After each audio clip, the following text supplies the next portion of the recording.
Politicians should be educated. क्या राजनीतिज्ञों को एजुकेटेड होना यानी शिक्षित होना जरूरी है या नहीं? इसका मैं पहला पॉइंट फेवर में बोलूंगा, फिर डिसफेवरिंग का भी पहला पॉइंट बोलूंगा और फिर कंक्लूजन का भी पहला पॉइंट बोलूंगा। बाकी आप ध्यान से देखिए। Points in favour. The main task of politicians is to help in the development of nation. The elected leaders and candidates become MLA, MP and ministers. If they are not educated, how will they think about the development of country? They can easily be the victim of fraud which is harmful for them as well as the country. The power of decision making and situation handling comes by study only. It is neither possible nor justified to take right decision without education. So education for politicians is must. Third point, education is must for politicians, but it doesn't mean that they should have master degree, but they should have some basic knowledge so they take right decision for our country and people. Moreover, they may mark signature after carefully reading the document. Fourth point, all politicians must be educated and all ministers must have a master's degree in their relevant field.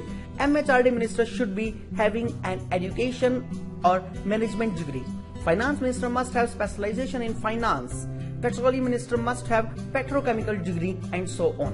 If they are subject expert, they will be able to look after their ministry with flying colors and the progress speed of country will be in multiples.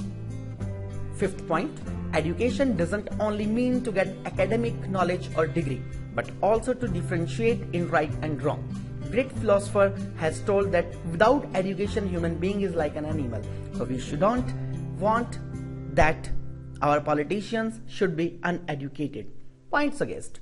Number one, it's not necessary that politicians should be educated because if we see history, we're surprised to see all great men have been uneducated. So it is not compulsory for politicians to be educated.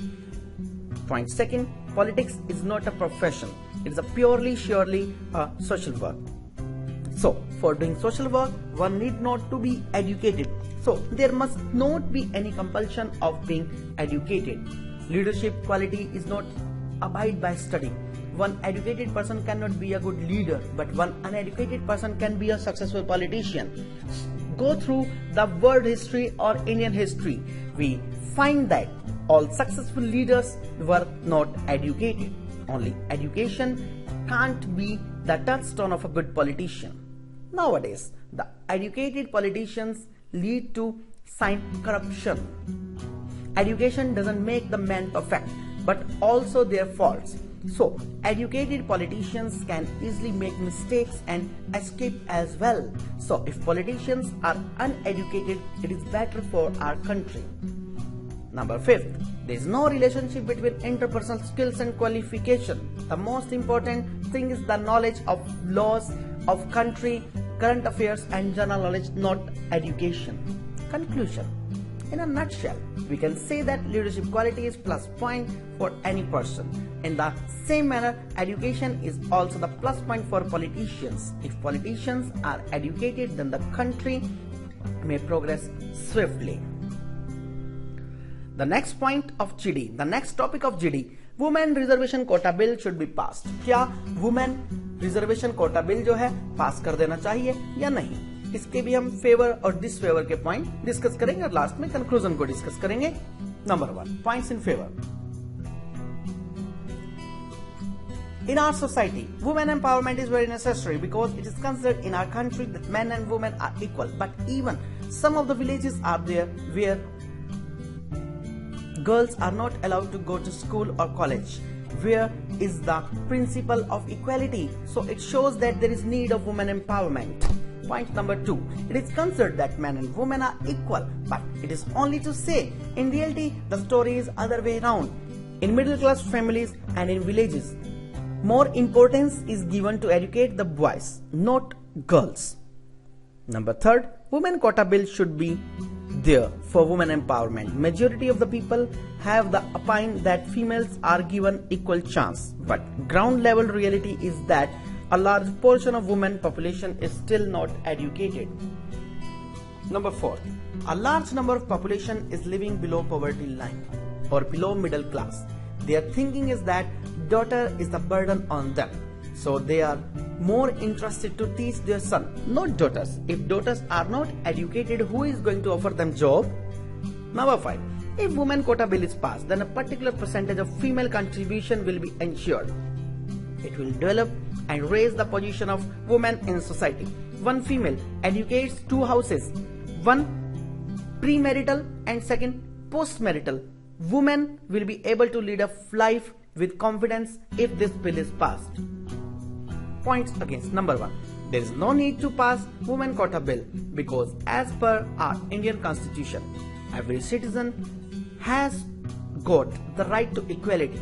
Equality means no discrimination will be there. So, to escape from discrimination, no women quota bill should be passed.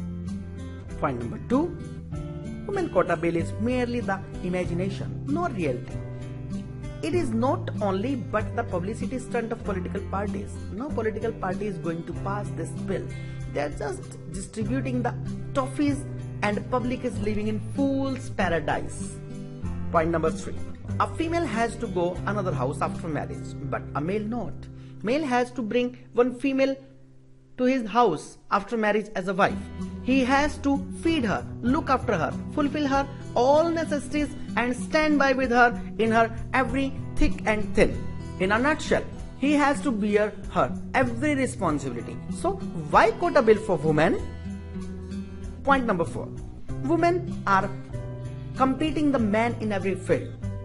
See the results of boards, universities and corporations, etc. Everywhere women are there. They are in army, navy and now in air force also. Women are growing in each and every field. Number 5. Every citizen is equal in India without considering age, sex, race and religion, etc. None has right to give such quota to anyone.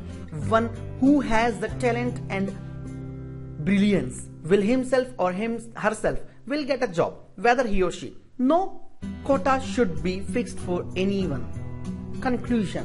One female has to suffer a lot sometime before marriage and sometime after marriage. She is dependent on her husband emotionally as well as financially. If she is in any problem, whom she should take help? Women quota bill may be passed, but keeping in view the situation of that woman, likewise if she is widow, divorced and disabled, etc. But not for every woman.